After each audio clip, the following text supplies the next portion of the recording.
नमस्कार। राजस्थान की तमाम फटाफट खबरों में आपका स्वागत है।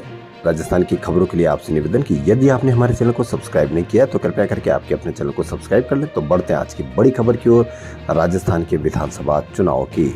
यहाँ राजस्थान विधानसभा चुनाव में अपनी पार्टी की जीत पक्की करने के लिए भाजपा और कांग्रेस के स्टार प्रचारक राजस्थान के रण में है। आज राहुल गांधी भरतपुर में थे, जहां उन्होंने राजाखेड़ा में चुनावी सभा को संबोधित किया। अपने संबोधन में राहुल गांधी ने एक बार फिर राजस्थान में जाति जनगणना का मुद्दा उठाया। अपने भाषण की शुरुआत में बीजेपी नेताओं के भारत माता की जय संबोधन पर किया। उन्होंने कहा कि भाजपा के नेता भाषण में भारत माता की जय कहने को बोलते हैं, पर आप जरा सोचिए, ये भारत माता कौन है। उन्होंने कहा कि हम सभी मिलकर भारत माता का निर्माण करते हैं। हमारे देश को सब सोने की चिड़िया कहते थे, लेकिन अब वह धन किसके हाथों में है, यह सवाल हम सबके सामने है। सवाल ये भी है कि देश में धन का वितरण कैसे किया जा रहा है।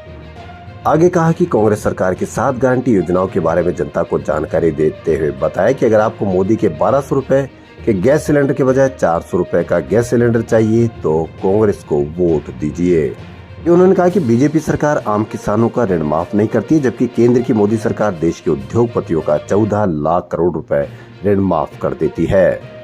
वहीं राजस्थान के सीएम अशोक गहलोत ने कहा कि मोदी क्या गारंटी दे रहे हैं, वह तो 23 नवंबर के बाद 5 साल तक राजस्थान आएंगे ही नहीं। इसके साथ ही गहलोत ने दावा किया कि राज्य के विधानसभा चुनाव में जादू चलेगा और मतगणना के दिन साफ हो जाएगा कि कौन छूमंतर होगा। लाल डायरी के मुद्दे पर कहा कि बकवास करार देते हुए गहलोत ने कहा कि अगर भारतीय जनता पार्टी के आरोपों में कोई दम है तो इस डायरी को प्रवर्तन निदेशालय, आयकर विभाग या सीबीआई को सौंपा जाना चाहिए। बता दें कि एक बर्खास्त मंत्री ने आरोप लगाया था कि लाल डायरी में गहलोत सरकार की कथित वित्तीय अनियमितताओं का विवरण है। हमने जो गारंटी दी है उस पर बहस करें, हमने 5 साल में कहाँ कमी रखी है, हमारी योजनाएं धरातल पर उतरी है या नहीं, उनकी कमियों पर बताएं। कानून पास किए हैं, उनमें क्या कमी है ये बताएं। उस पर बहस ही नहीं हो रही राजस्थान में और जनता चाहती है कि उस पर बहस हो, यह भी कहना है मुख्यमंत्री अशोक गहलोत का। उदयपुर में बाबा शब्द को लेकर सियासत गर्मा गई है। दरअसल बीजेपी प्रत्याशी ताराचंद जैन के प्रतिष्ठित अखबार में छपी एक रिपोर्ट में कांग्रेस प्रत्याशी गौरव वल्लभ से 5 सवाल पूछे गए थे, जिसमें उन्हें बाबा पुकारा गया। गौरव वल्लभ को अपने लिए बाबा शब्द नागवार गुजरी और उन्होंने भाजपा प्रत्याशी को करारा जवाब देते हुए आपत्ति जताई है।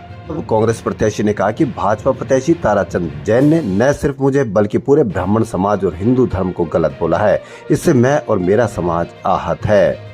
राजस्थान विधानसभा चुनाव का चुनाव प्रचार के लिए मात्र 2 दिन शेष रह गए। यही वजह है कि बुधवार और गुरुवार का दिन राजस्थान में चुनावी रैलियां और जनसभाओं से सरोबार रहने वाले हैं। प्रधानमंत्री मोदी 2 चुनावी रैली सागवाड़ा और भीलवाड़ा में संबोधित करेंगे। वहीं गृह मंत्री अमित शाह 3 चुनावी रैलियां क्रमशः जालोर, पाली और रानीवाड़ा में रैली को संबोधित करेंगे। वहीं कांग्रेस के पूर्व अध्यक्ष राहुल गांधी भरतपुर संभाग के नदबई में एक जनसभा को संबोधित करने वाले हैं। वहीं प्रधानमंत्री मोदी ने भी कहा कि राजस्थान से कांग्रेस की विदाई इसलिए भी जरूरी है ताकि यहां केंद्र सरकार की हर योजना तेजी से लागू हो सके।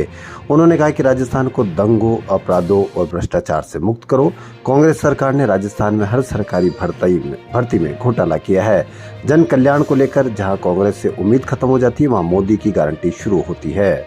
राजस्थान की राजधानी जयपुर में बॉलीवुड फिल्म सेम बहादुर के प्रमोशन के लिए एक्टर विक्की कौशल जयपुर पहुंचे। यहाँ वह सबसे पहले अपनी टीम के साथ जगतपुरा स्थित JECRC यूनिवर्सिटी पहुंचे, जहां अपनी फिल्म के गाने बढ़ते चलो पर स्टूडेंट्स के साथ डांस किया।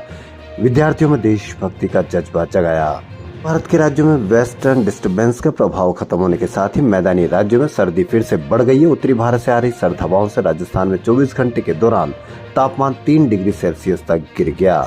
वहीं जयपुर, अजमेर, माउंट आबू, बीकानेर में पारा गिरने और सर्द हवाएं चलने से सुबह शाम की सर्दी तेज हो गई है।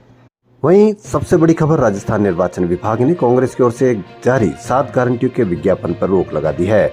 आमजन को वॉइस कॉल के जरिए गारंटियों के बारे में बताना और उनसे रजिस्ट्रेशन करवाने के लिए विज्ञापन को आयोग ने चुनाव आचार संहिता के उल्लंघन की श्रेणी में मानते हुए रोक लगाई है। इसके साथ ही विभाग ने अपने नोटिस में विज्ञापन को राज्य स्तरीय विज्ञापन अधिप्रमाण समिति से मंजूर करवाए बिना जारी करने का जिक्र किया है। हिंदी फिल्म जगत में डबिंग आर्टिस्ट के रूप में कई फिल्मों में डबिंग से यात्रा शुरू करने वाले विनोद शर्मा इन दिनों OTT पर रिलीज हुई फिल्म अपूर्वा को लेकर चर्चा में। इसमें तारा सुतारिया, राजपाल यादव, अभिषेक बनर्जी और धैर्य करवा अहम रोल में है। विनोद शर्मा ने बताया कि डबिंग आर्टिस्ट के बाद मुख्य सहायक निर्देशक के रूप में निर्माण की बारीकियां सीखने के बाद एक्टिंग की दुनिया में कदम रखा। राजस्थान के मुख्यमंत्री अशोक गहलोत बालेसर पहुंचे। यहाँ उन्होंने कस्बे के चामुंडा माता मंदिर के पास शेरगढ़ से कांग्रेस प्रत्याशी मीना कंवर राठौड़ के समर्थन में चुनावी सभा को संबोधित किया। उन्होंने कहा कि हमने 96% वादे पूरे किए हैं और 4 लाख युवाओं को सरकारी नौकरी भी देंगे। इन योजनाओं की देश भर में चर्चा की जा रही है। राजस्थान की खबरों में फिलहाल इतना ही। यदि आपको हमारा चैनल पसंद आए तो लाइक, सब्सक्राइब और शेयर अवश्य करें। धन्यवाद।